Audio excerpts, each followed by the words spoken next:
It was the kind of night that only happens a few times in a comedian's life. A big venue, a full house, the hum of 2,000 people finding their seats, coats over their arms, programs folded in their hands. Backstage, the air was thinner. There were folding tables of water bottles nobody drank, a long mirror framed in bare bulbs, and the low electric buzz of a room waiting to become a show. Two comedians stood in that narrow hallway. One of them was Kevin Hart, already rising fast, already learning what it felt like to carry a crowd this size. The other was Katt Williams, sharp, restless, pacing like a man who had somewhere to be inside his own head. They had known each other for years, the way comics do, bumping into one another in green rooms, on late-night bills, in cities they could barely remember the next morning.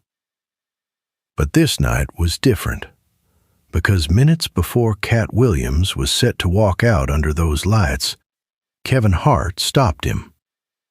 He put a hand on his shoulder. He leaned in close, past the noise, and he asked him one quiet question. Just one. Katt Williams would carry that question with him for years. He would turn it over on other stages, in other cities, long after this night was gone. But to understand why one small question could sit inside a man that long, you have to understand who Katt Williams was in that exact moment, and what he was still afraid of. There is a version of Katt Williams that the public knew, and a version that only the people backstage ever saw. On stage, he was untouchable. Flashy suits, quick eyes, a voice that could cut across a room and pin every person in it. He looked like a man who had never been afraid of anything. But the people who stood in those hallways with him saw something else. They saw a man who worked harder than almost anyone. A man who wrote and rewrote, who paced, who ran his set under his breath 100 times before he ever stepped into the light.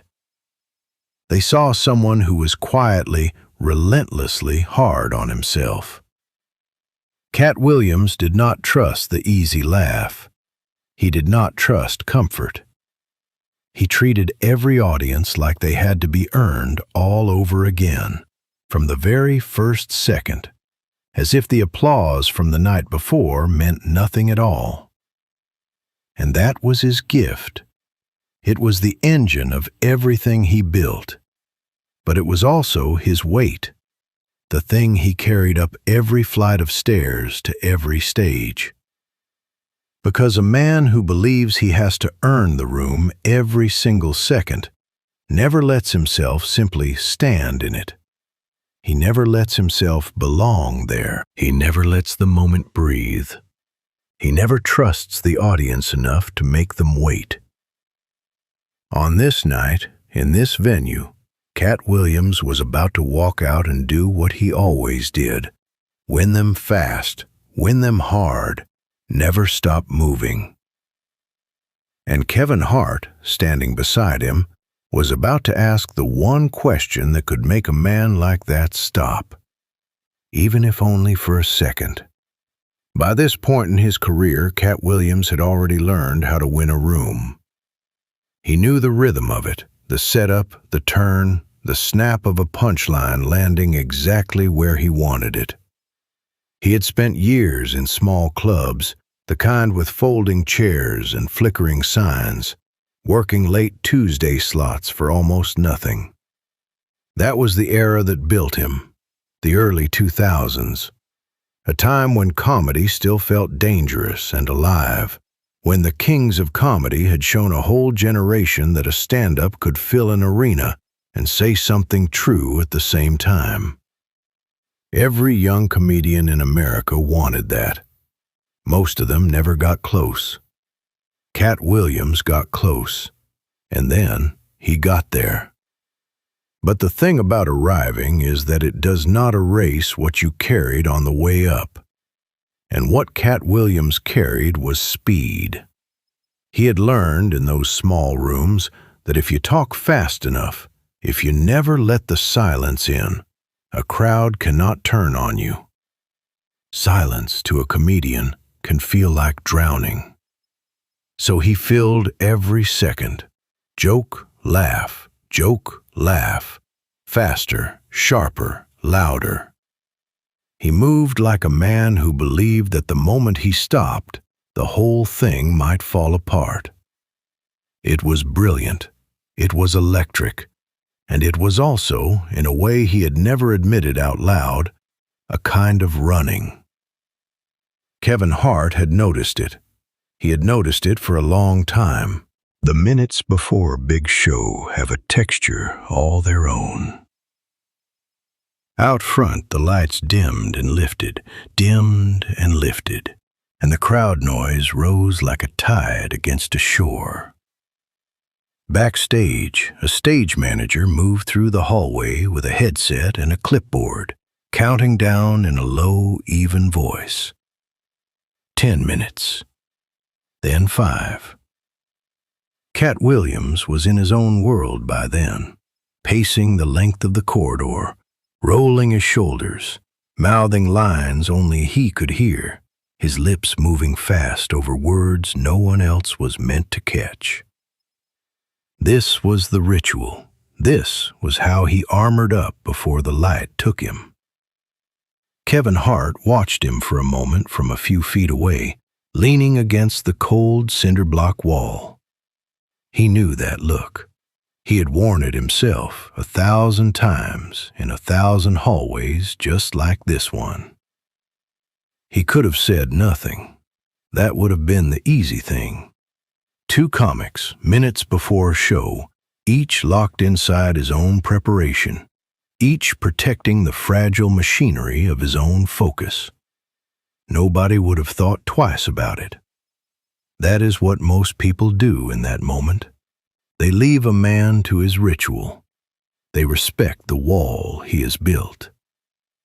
But Kevin Hart had been carrying this one thought about Katt for a long time, turning it over quietly for years. And something about tonight, this crowd, this room, this exact moment, told him it was finally time to say it out loud. So he pushed off the wall. He stepped closer. He waited for Katt to look up from his pacing and meet his eyes. And in that narrow hallway, with the countdown ticking and the crowd roaring somewhere beyond the curtain, Kevin Hart asked him the question, the one that would follow Katt Williams for the rest of his career. To understand the weight of that question, you have to understand who was asking it. Kevin Hart was not a bystander in comedy. He was a student of it, obsessive about it. He studied crowds the way some people study scripture, watching how a room breathed, where it leaned in, where it pulled back. He had built himself from the ground up, one small show at a time, learning lessons the hard way in front of audiences that did not always want to laugh. And along that road, Kevin Hart had learned something that took most comedians a lifetime to understand. He had learned that the laugh is not the whole job.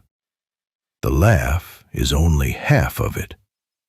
The other half, the harder half, is the silence you are brave enough to leave around it.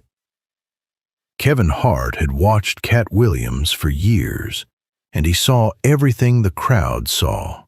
The speed, the brilliance, the way he could take a room apart and put it back together in 90 seconds. But he also saw the running.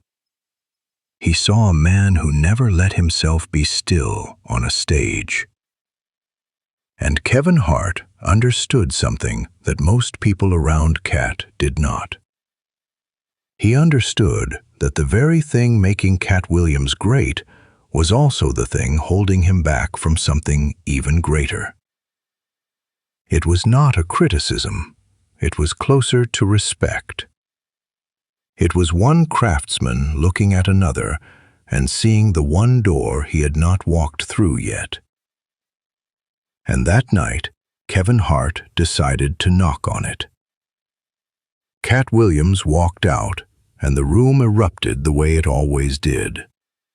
The suit caught the light, the eyes found the back row, the voice cut across 2,000 people and pulled them in.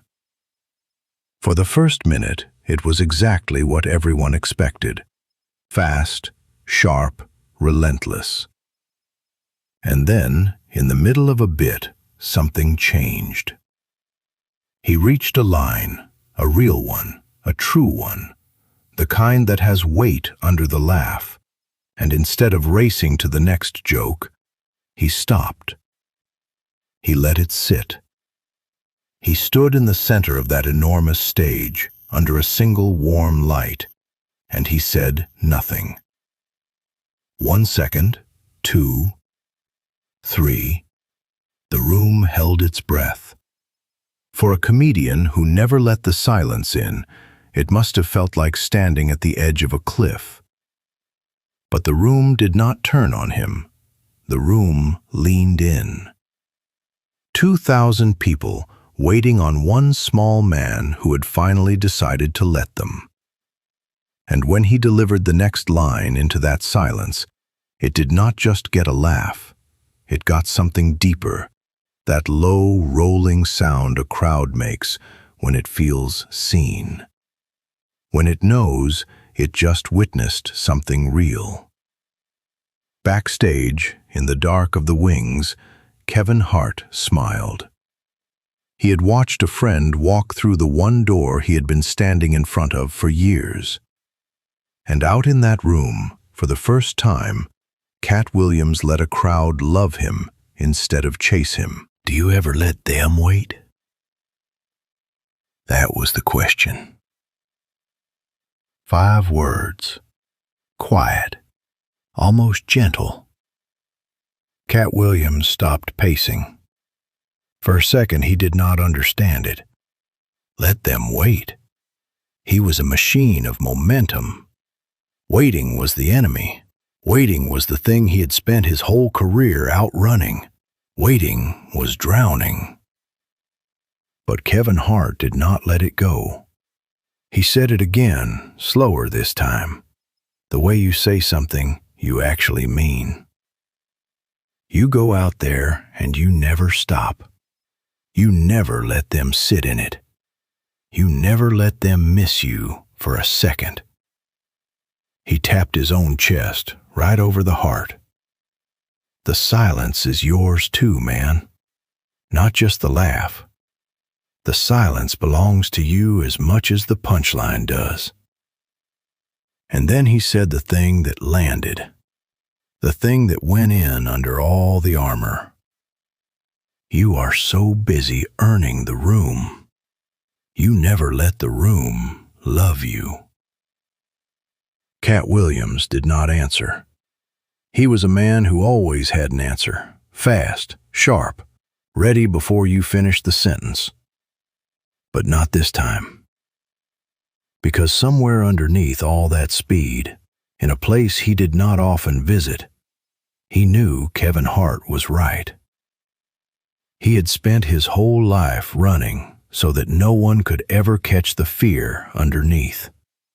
And now a man he respected, a man who had come up just as hard, had just named that fear out loud, kindly, in a hallway, with 2 minutes on the clock. For a moment, neither of them said anything. The crowd surged beyond the curtain. Then the stage manager's voice cut through the noise. "Katt, you're up." And Katt Williams turned toward the light, carrying 5 words he had never planned to carry onto that stage. What he did with them in the next 90 seconds, no one in that building was ready for. The show ended the way great shows do, with a room full of people who did not want to leave. Katt Williams came off stage, soaked and lit up, the sound still ringing behind him. The two men did not make a big thing of it. Comics rarely do. A look, a short nod, maybe a few words nobody else could hear. But something had passed between them in that hallway, and both of them knew it. In the years that followed, Katt Williams became known for something the early clubs never saw in him: his command of silence. The long pause, the held moment, the 90 seconds where he would stand perfectly still and let an entire arena wait on him. People called it fearless. They called it mastery. Almost none of them knew it started with 5 quiet words in a hallway. Do you ever let them wait? Kevin Hart never took credit for it. That was not the point. The point was one craftsman handing another the last piece of the thing they both loved. Not a joke, not a bit. A kind of trust, because in the end, that is what the great ones learn, that the audience does not only want to be entertained, they want to be trusted. They want to be let in. They want for one held second to be missed. Katt Williams spent his early years afraid of the silence. And then, one night, a friend taught him that the silence was where the room had been waiting to love him all along. He never forgot it. And now, neither will you.